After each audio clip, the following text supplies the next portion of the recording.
ठीक, चलिए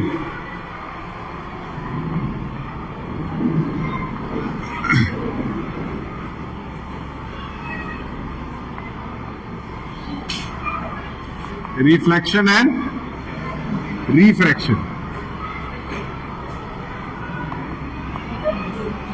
सबसे पहले कुछ बेसिक चीजें जहां से चैप्टर मेनली क्लास 10th का स्टार्ट होता है। 10th का जो चैप्टर है लाइट का, वो बेसिकली कहां से स्टार्ट होता है? प्लेन मिरर से। कहां से? प्लेन मिरर से। उसके पहले कुछ छोटी चीजें जान लें। पता नहीं क्यों टेढ़ा आ रही है, कुछ स्टैंड में ही प्रॉब्लम है क्या? कुछ पैर वैर नहीं लगा रहे हो तुम? तुम्हारे पे भी थोड़ा भरोसा करना पड़ता है।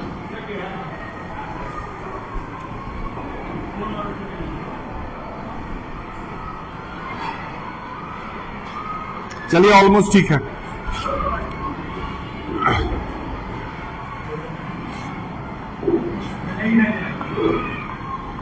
लाइट डिफाइन करते हैं पहले। लाइट डिफाइन करिए, लाइट डिफाइन करिए, फटाक से आगे निकले। Bouncing back of light is not light. Light define light. Light is a not a source of energy. Light is a form of energy. Light is a form of energy. बस यहीं तक, और कुछ आगे? अरे भैया ये चैप्टर तुम लोग एक बार पूरा कंप्लीट पढ़ चुके हो, कुछ तो इज्जत रखो। बताओ। Light is a form of energy which creates sensation, which creates sensation of vision, which create sensation of vision। ठीक है, सिंपल में अगर आपको कहीं डेफिनेशन देना होगा लाइट का, तो आप बोलेंगे light is a form of energy which create sensation of vision. Clear है? नॉर्मल है। ठीक, इसके बाद क्या आता है? डिफाइन करिए। क्या डिफाइन करेंगे?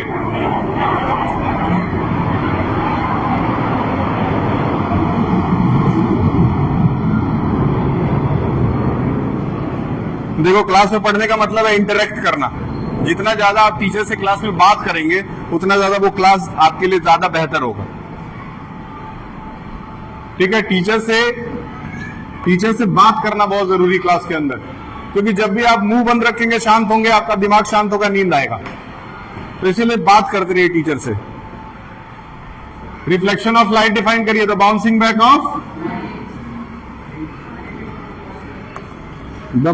Back of light after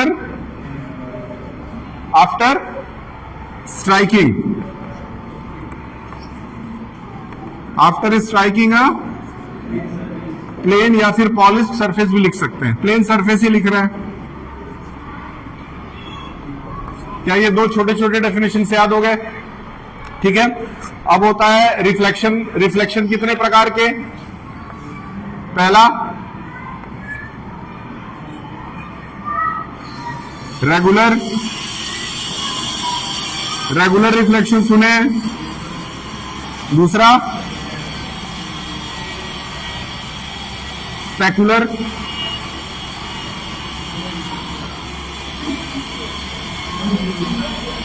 specular को हम लोग और किस नाम से जानते हैं?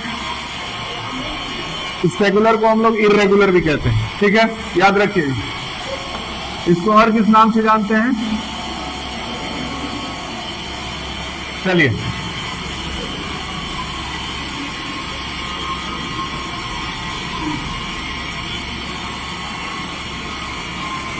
ये हो गया रेगुलर, और ये हो गया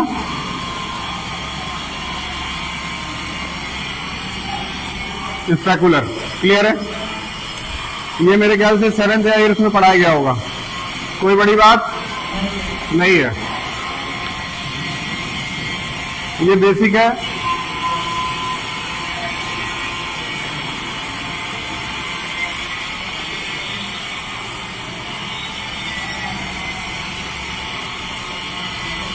फिर आता है law of law of reflection कौन बताएगा?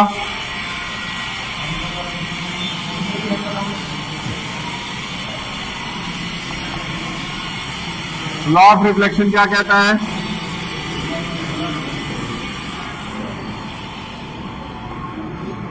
ठीक, लॉ ऑफ रिफ्लेक्शन क्या कहता है? Incident ray, reflected ray. कौन सा रे है ये? देखो इसमें से कुछ भी 10th में आएगा नहीं, इसमें से अभी जो पढ़ा रहा है कुछ भी 10th में नहीं आएगा, इसीलिए मेरा स्पीड फास्ट है। जब 10th में आ जाएंगे तो स्लो हो जाएगा स्पीड। इंसिडेंट रे और इधर क्या कोई बड़ी बात? बीच में क्या है? नॉर्मल। सबका अपना अपना अलग अलग नॉर्मल। यहां क्या है? एंगल ऑफ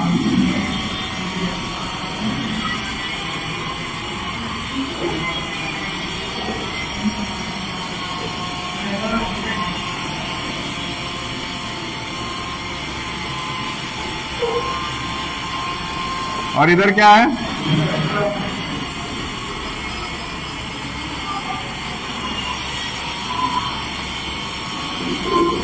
और ये क्या है? Very good, point of. ये 2-3 चीज याद रहना चाहिए, ठीक है? पढ़ाते समय जब ब्रेक की जरूरत होगी 2 मिनट का ब्रेक ले लीजिएगा, कोई बात नहीं। बताइए इतना क्लियर है? क्या ये समझ में आ रहा है? क्या नोट करने में दिक्कत है? कर लो। पहला लॉ बताइए।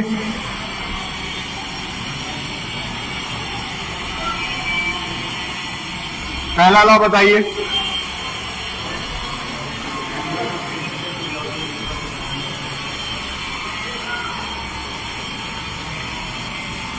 एंगल ऑफ इंसिडेंस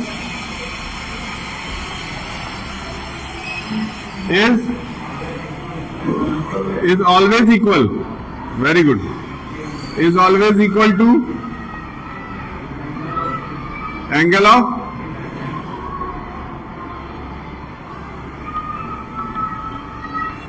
दूसरा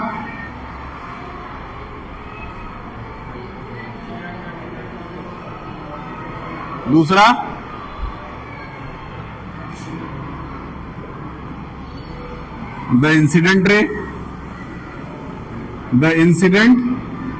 ray, the reflected ray, and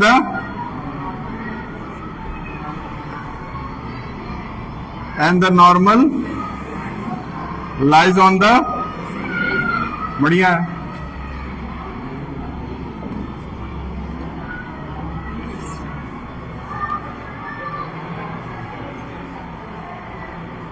reflection के बारे, लॉज ऑफ रिफ्लेक्शन के बारे में एटलीस्ट इतना पता होगा तो काम चल जाएगा। एक चीज बढ़ा देना है इसमें, angle i is equal to angle लिखते हैं ना, तो इसमें आप ये भी लिख सकते हैं sine i is equal to sign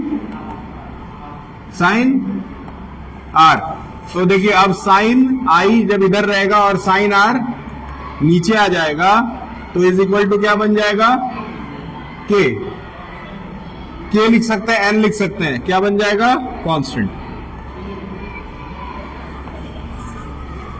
इतना पता होना चाहिए। क्या चीज? बेसिकली स्नेल्स लॉ में यूज किया जाता है, लेकिन आप यहां भी यूज कर सकते हैं, कोई गलती वाली बात इसमें नहीं है, वही आएगा क्योंकि दोनों का एंगल इक्वल है।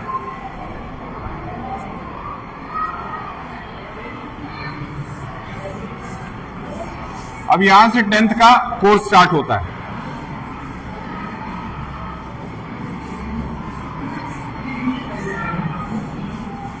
टेंथ के कोर्स में जो सबसे पहले वो टॉपिक बनाता है वो क्या बनाता है? Plane mirror. क्या बनाता है?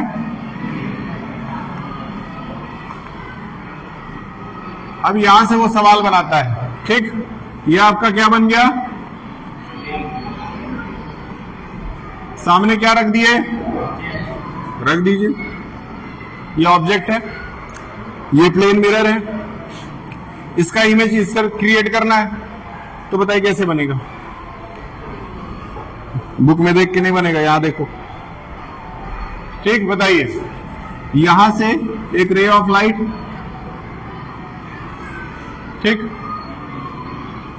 ये नॉर्मल बना दिए, जो लॉ है ना रिफ्लेक्शन का वही लगाए। फिर यहां से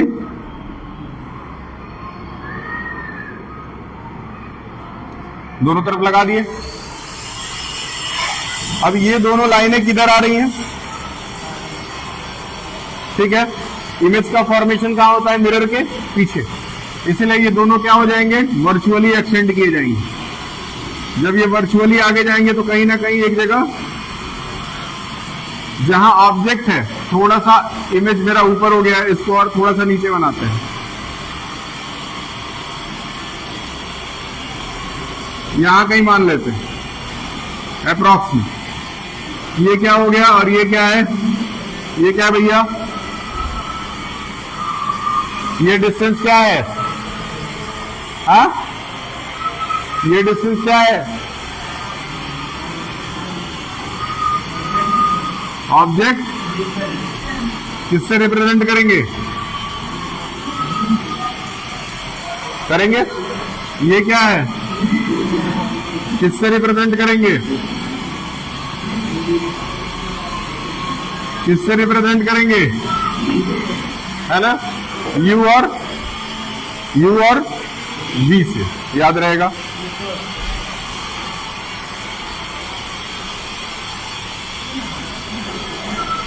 ठीक है, U और V का इस्तेमाल सही रूप से कहां किया जाता है? कन्वेक्स और कनकेव मिरर के लिए। लेकिन समझाने मात्र के लिए U और V यहां पे भी लिखे हैं। अच्छा, प्लेन मिरर में जो इमेज बनता है उसकी प्रॉपर्टीज बताइए फटाफट, बोर्ड में पूछ चुका है। Properties of image formed by, बताइए।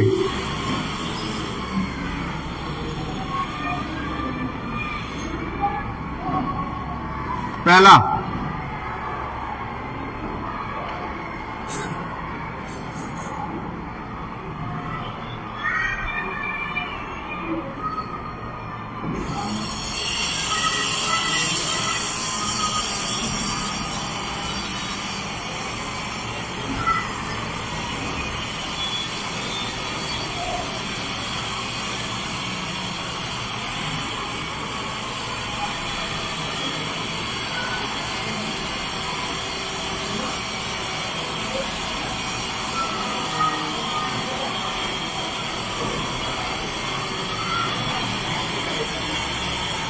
ये जब पढ़ाता हूं ये आवाज करने लगते हैं सब।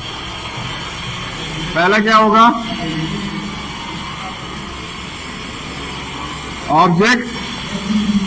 ऑब्जेक्ट का distance is always equal to the image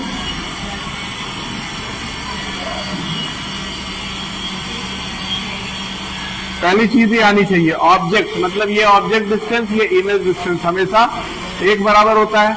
यानी कि आप शीशे से जितनी दूर खड़े हैं, ये सामने दिख रहा है शीशा, इससे हम जितनी दूर खड़े, मेरा फोटो उतना ही दूर अंदर बन रहा है। वर्चुअल बन रहा है लेकिन बन रहा है। अब जैसे जैसे हम आगे जाएंगे वो फोटो मेरा आगे आता जाएगा, आता जाएगा, आता जाएगा।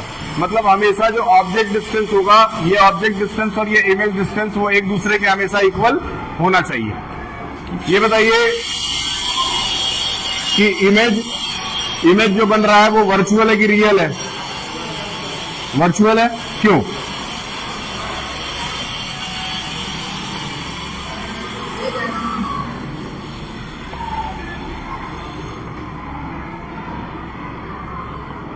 वर्चुअल क्यों है? क्योंकि इसके रेज जो है वो एक्चुअली मीट नहीं कर रहे हैं, ये अपीयर्स टू मीट हो रहा है। अपीयर्स टू मीट का मतलब ऐसे डायग्रामेटिकली दिखाया गया है कि ये मीट कर रहा है। तीसरा, लेटरल इन्वर्जन। क्या है?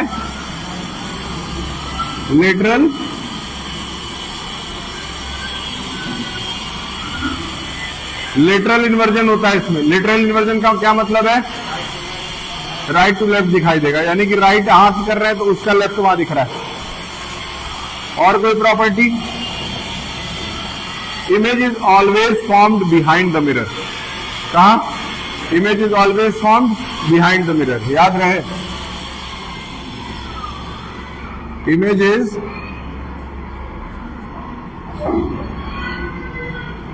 Always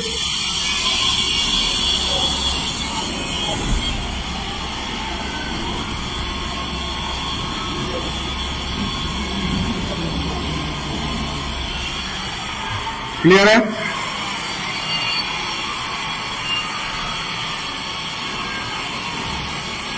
image is always found behind the mirror. तो 1 2 3 4 ये चारों तुरंत याद कर लीजिए, आगे निकल जाए, क्योंकि यहां से आपका स्फेरिकल मिरर स्टार्ट होगा। यहां से स्फेरिकल मिरर स्टार्ट होगा, तो इसको जल्दी याद कर लीजिए।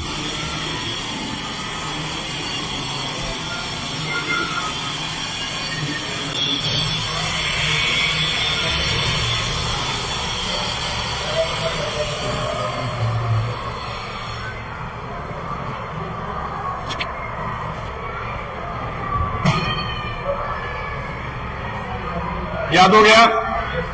याद हो गया? ये आगे निकल रहा है।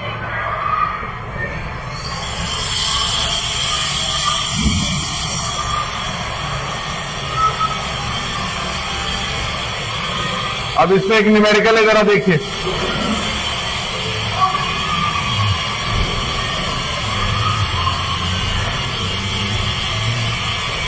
ठीक, यहां एक ऑब्जेक्ट है, ऑब्जेक्ट और इमेज के बीच में 20 मीटर की दूरी है।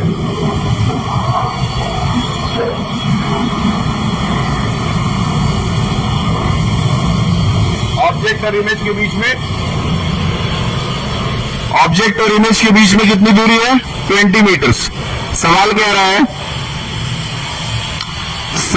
है कि सपोज इमेज यहां आ गया। क्या हो गया? फोन आ रहा है। अच्छा, बैटरी।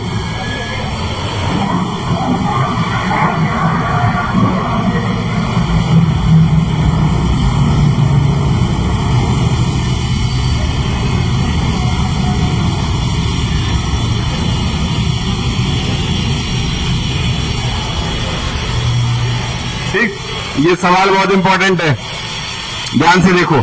कह रहा है कि ऑब्जेक्ट यहां खड़ा था, ऑब्जेक्ट जब यहां खड़ा था तो इसकी दूरी मिरर से कितनी थी? 20 मीटर थी। अब ये कह रहा है कि ऑब्जेक्ट, अब ये जो इसका इमेज है वो मिरर से सिर्फ 6 सेंटीमीटर की दूरी पे खड़ा है। कितना? 6 सेंटीमीटर की दूरी पे खड़ा है। सॉरी, सेंटीमीटर गलत लिख दिया, मीटर की दूरी खड़ा है।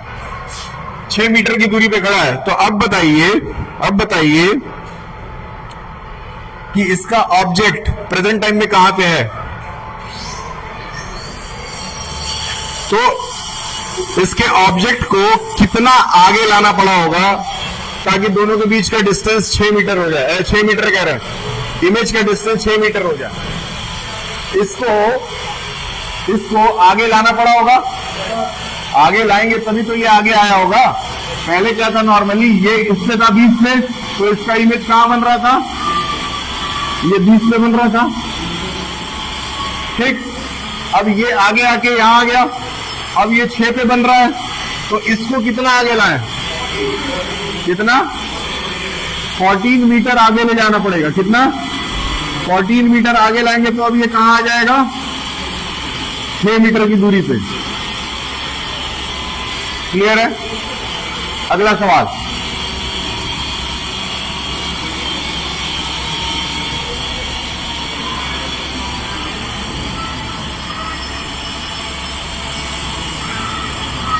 ऑब्जेक्ट है,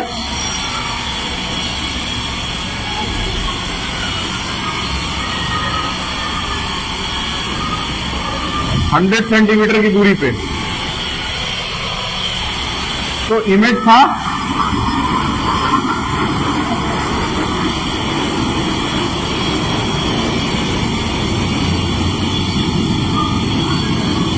क्लियर है? जितना ऑब्जेक्ट था उतना ही इमेज का भी डिस्टेंस था, ये तो क्लियर है। अब कह रहा है कि 4 सेकंड बाद, कितना, 4 सेकंड बीता और 4 सेकंड में ये दौड़ के यहां से यहां आ गया। कितना? 4 सेकंड में ये दौड़ करके यहां से यहां आ गया। ध्यान से सुनना, 4 सेकंड में ये दौड़ करके वहां से वहां चला गया। इसका सीधा मतलब है ये भी 4 सेकंड में दौड़ के यहां से आया होगा। क्लियर है? अच्छा, अब बताइए कि अगर इस आदमी की स्पीड 18 किलोमीटर पर आवर थी, 18 किलोमीटर पर आवर थी, तो इसके इमेज और इसके ऑब्जेक्ट के बीच का डिस्टेंस बता दीजिए। इसके इमेज और ऑब्जेक्ट के बीच का डिस्टेंस बता दीजिए।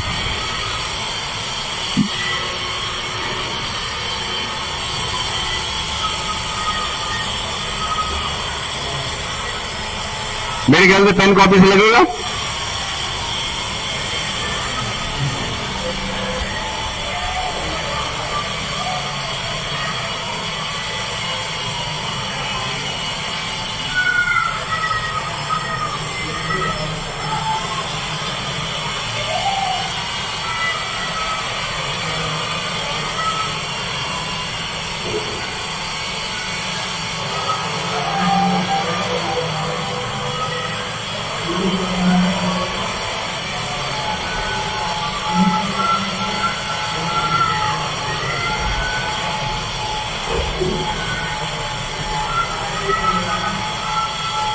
बताइए।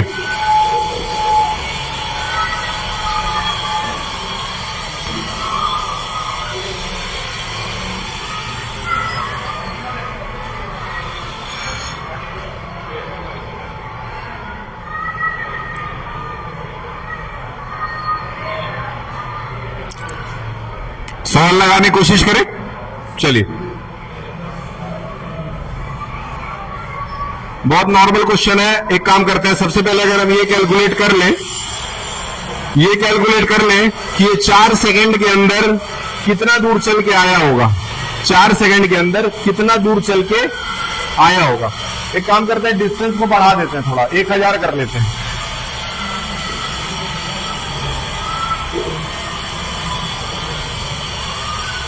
ठीक है, चलिए बताइए। सबसे पहले आपका टाइम कितना दिया है? टाइम कितना है? 4 सेकेंड्स।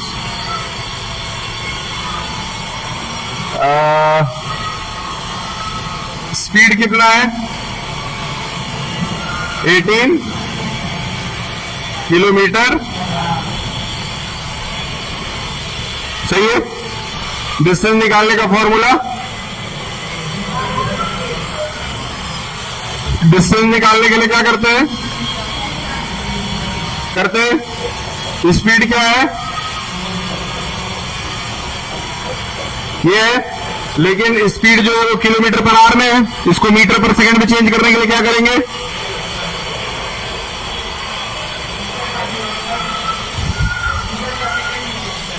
हाँ, किलोमीटर पर आवर को मीटर पर सेकंड में चेंज करने के लिए क्या करेंगे?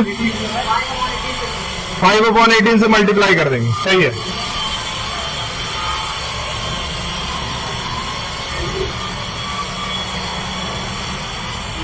कितना आ गया?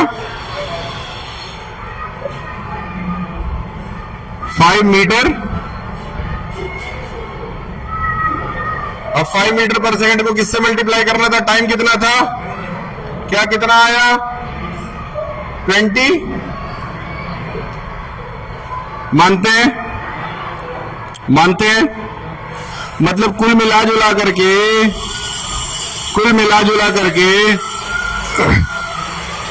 ये 20 मीटर चलेगा। कितने सेकंड में? 4 सेकंड में। अब यहां पे हुआ क्या है? यहां पे तो हमने कितना सेकंड लिया था? कितना सेंटीमीटर? 1000 सेंटीमीटर लिया है। 1000 सेंटीमीटर को एक काम करते हैं, अगर चेंज कर दे मीटर में तो कितना हो जाता है? मीटर में चेंज कर देते हैं, कितना हो जाएगा? 10 मीटर हो जाएगा। होगा कि नहीं? एक काम करते हैं, तो ये तो तुम्हारा 10 मीटर आ रहा है, 10 मीटर आ रहा है, जबकि यहां जो डिस्टेंस है वो 20 मीटर आ गया है। मतलब हमको क्या करना पड़ेगा, इसको थोड़ा सा डिस्टेंस बढ़ा के लेना पड़ेगा। तो एक काम करते हैं, 1 जीरो उसमें और बढ़ा देते हैं। मतलब हम 1 2 3 और सेंटीमीटर लिए थे कि नहीं लिए थे, बस 1 जीरो और बढ़ा देते हैं, तो और दूर कर लेते हैं ऑब्जेक्ट को। कितना हो जाएगा ये बताइए, 1 2 3 4 सेंटीमीटर। इसको मीटर में चेंज करें, कितना आएगा? अरे मीटर में कितना आएगा? 100। मतलब 100 कितना आ गया मीटर, इधर कितना आ गया 100 मीटर। अब ऑब्जेक्ट कितना चला, 20 चला। मतलब ऑब्जेक्ट कुल मिला जुला करके यहां से यहां तक कितना चला, और इधर कितना चला? टोटल दूरी कितनी थी? यहां देखो, टोटल दूरी कितनी थी? अरे टोटल दूरी कितनी थी? टोटल दूरी 200 थी। अरे भैया 100 इधर 100 इधर, इधर कितना चला? इधर कितना चला? इधर कितना चला? तो यहां से यहां के बीच में डिस्टेंस कितना हुआ? 160। कितना हुआ कि नहीं हुआ ना? इस तरह के सवाल आ सकते हैं, इस तरह के सवाल आ सकते हैं एग्जाम में, और आता है तो मेरे ख्याल से बुद्धि फेल हो जाएगा। तो इसीलिए अभी करा दिया गया है। ये तुम लोग सोच रहे हो कि हर सवाल में ये स्पीड वेलोसिटी कहां से आ जाता है? ये आ जाता है, ये आता है।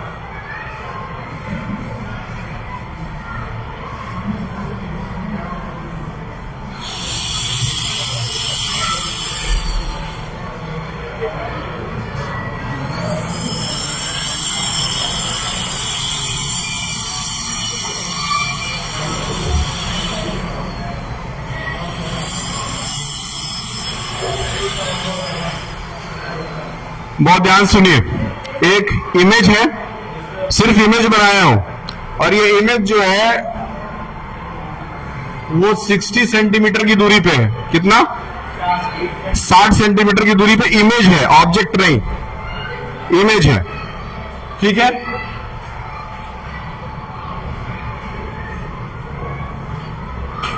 अगर इमेज को, ध्यान से सुनो, ध्यान से सुनना, अगर इमेज को ऑब्जेक्ट से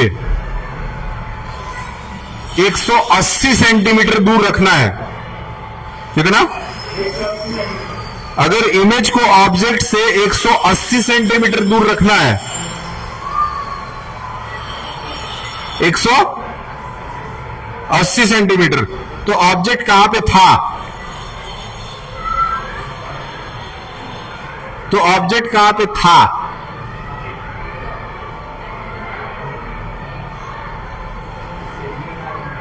क्या कुछ नहीं समझ में आ रहा है? बहुत स्वाभाविक है, नहीं समझ में आएगा। हम एक नॉर्मल सी बात कर लें, नॉर्मल सी बात करें। नॉर्मल सी बात यह है, ध्यान समझो, ये क्या है ना?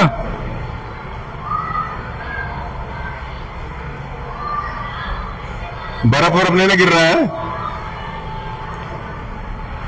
कह रहा है कि ऑब्जेक्ट को इमेज से अगर 180 सेंटीमीटर दूर रखना है, इसका मतलब 90 इधर और 90 इधर होना चाहिए। नॉर्मल सी बात है। तो 90 इधर है तो 60 तो है ही, मतलब वो खिसक करके इधर चलाया होगा। तो ये कितनी दूरी हो गई? सही है, सही है। अब 180 सेंटीमीटर दूर रखने के लिए इसको पीछे कितना करना पड़ा? यह तो यही तो पूछा जा रहा है। अब ये टोटल कितना हो गया? हुआ कि नहीं? तो इसका मतलब इमेज का ऑब्जेक्ट क्या होना चाहिए? ऑब्जेक्ट इधर कितना होना चाहिए? 90 मीटर की दूरी पे, 90 सेंटीमीटर की दूरी पे। अब बताओ इमेज और ऑब्जेक्ट के बीच में डिस्टेंस कितना है? बताओ, सोचना पड़ेगा ना। नहीं समझ में आ रहा? ठीक है, एक जेई का सवाल पूछते हैं।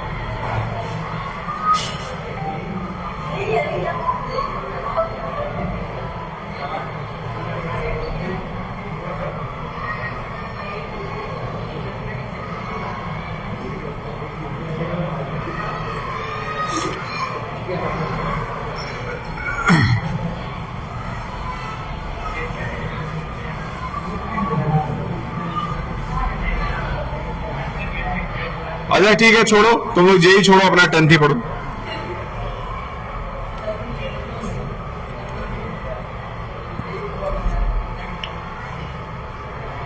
क्या थोड़ा बहुत भी समझ में नहीं आया? इस तरह के क्वेश्चंस आ सकते हैं, हल्के मत लीजिएगा ये सारी चीजों। वही चैप्टर जो अभी एक बार आप पढ़ रखे हैं, वही चैप्टर जो एक बार आप ऊपर से पढ़ पढ़ के चले गए, समुद्र के ऊपर से कोई पक्षी उड़ के चली गई, उसको लगा ऐसे ब्लू ब्लू कुछ नजर आ रहा है, समझ में आया? लेकिन पानी के अंदर की बात तो वेल ही को पता है ना, पानी के अंदर क्या चल रहा है वो तो वेल को पता है, तो वेल बनना पड़ेगा। अगला सवाल,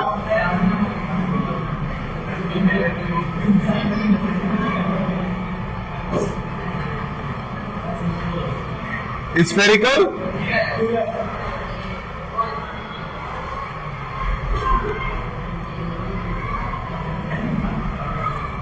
क्या एक लगभग सर्किल है? इस सर्किल को दो जगह से काटिए, राइट हैंड साइड से, लेफ्ट हैंड साइड से। यहां से काटिए और ठीक है, सर्किल को जब कट करेंगे तो ये लेफ्ट राइट वाला जो पार्ट है वो कुछ इस तरह का आएगा, मतलब इधर की तरफ, राइट हैंड साइड की तरफ निकला हुआ, राइट हैंड साइड की तरफ जिधर निकला हुआ है उधर ही पेंट करिएगा, जिधर की तरफ निकला रहा है उधर पेंट करिए, सही है? इसका नाम रख दीजिए कनकेव। हमेशा याद रखिए जो राइट साइड से कटता है उसको राइट साइड से ही पेंट करना है, और उसका नाम होगा, इधर से जो कट किए वो कुछ इस तरह का कट हुआ अंदर की तरफ, तो अंदर से ही पेंट करना है। हमेशा याद रखिए राइट साइड ही फ्रंट है। कौन सा मिरर है? ये पहचानने का एक तरीका है, क्लियर है?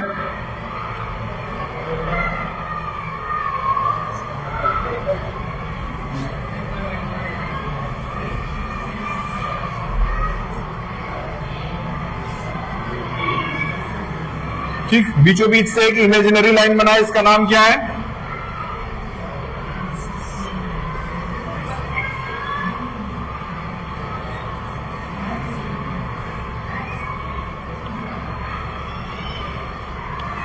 प्रिंसिपल एक्सिस, याद रहेगा। अब बहुत ध्यान समझिए, ये जो मिरर काटा गया है वो किसी सर्कल से ही काटा गया है, तो इसकी नॉर्मल सी बात है कि अगर इसको कंप्लीट किया जाए तो क्या एक सर्कल बनना चाहिए, क्या सर्कल का सेंटर होना चाहिए?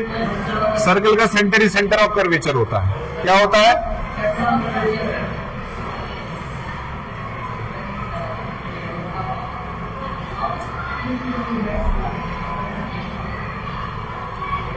क्या सेंटर से सर्कल की दूरी को रेडियस कहते हैं, तो ये क्या बन जाता है? रेडियस ऑफ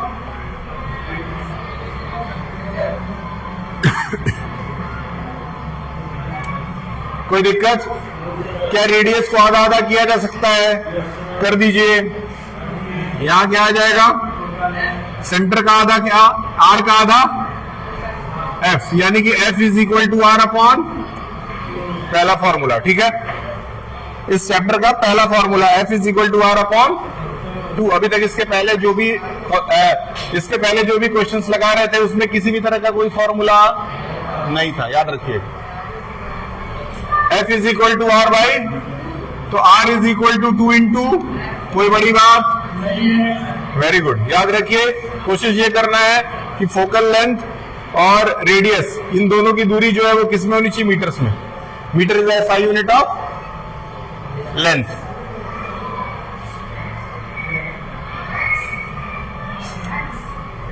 ये वाला पॉइंट जो है वो क्या कहलाएगा?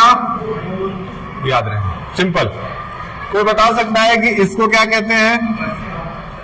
हाँ, वेरी गुड, क्या कहते हैं? अपर्चर का मतलब?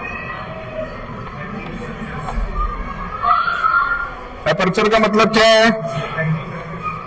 क्या? अपर्चर उस पार्ट को दिखाता है, मिरर के उस पार्ट को दिखाता है जहां पे रिफ्लेक्शन पॉसिबल है। It is the part of the mirror where reflection is possible. याद रखिएगा अपर्चर। अपर्चर का डेफिनेशन नहीं पूछता है, इसलिए बेसिकली इतना याद रखना है। अच्छा, ये चीज याद हो गया, तो अब एक चीज और बताइए,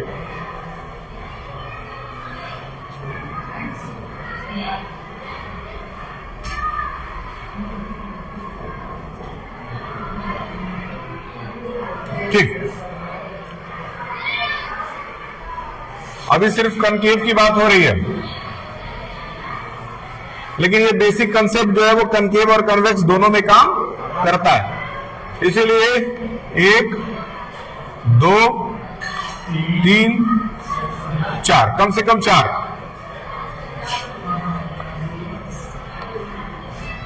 अभी फिलहाल 4। वैसे जरूरत हमेशा कितने रूल्स की पड़ती है? 2 रूल के हेल्प से कोई भी इमेज बनाया जा सकता है, लेकिन स्टार्टिंग में 4 कम से कम बेसिक जान लेते हैं। ये कनकेव है,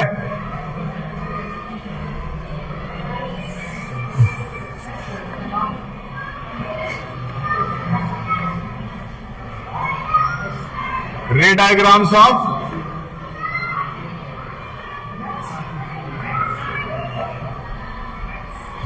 देखिए, पहला रूल क्या कहता है? जब रे ऑफ लाइट पैरेलल जाएगा प्रिंसिपल एक्सिस के, तो वो हमेशा फोकस से क्रॉस आउट होगा। फोकस से क्रॉस आउट होने का मतलब क्या कि यहां कहीं आपने क्या बना रखा है? फोकस, वो वहां से क्रॉस आउट हो जाएगा। क्लियर है? दूसरा रूल क्या कहता है कि रे ऑफ लाइट अगर पोल पे टकराएगा तो वो रिफ्लेक्ट होकर के दूसरे डायरेक्शन में निकल जाएगा।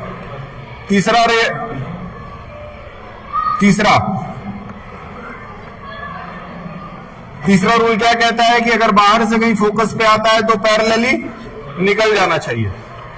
ठीक, और चौथा ये कहता है कि अगर यहां सेंटर ऑफ कर्वेचर से ये सीधा जाता है तो वो अपने ही रास्ते वापस आ जाता है। ये 4 चीजें बेसिकली याद होनी चाहिए किसी बच्चे को। मेरे ख्याल से इन चारों का इस्तेमाल करने की जरूरत नहीं है। अगर 1 और 2, ये 2 चीजें भी अगर आप साथ में लेके चलेंगे तो आपका कोई भी इमेज बन जाएगा।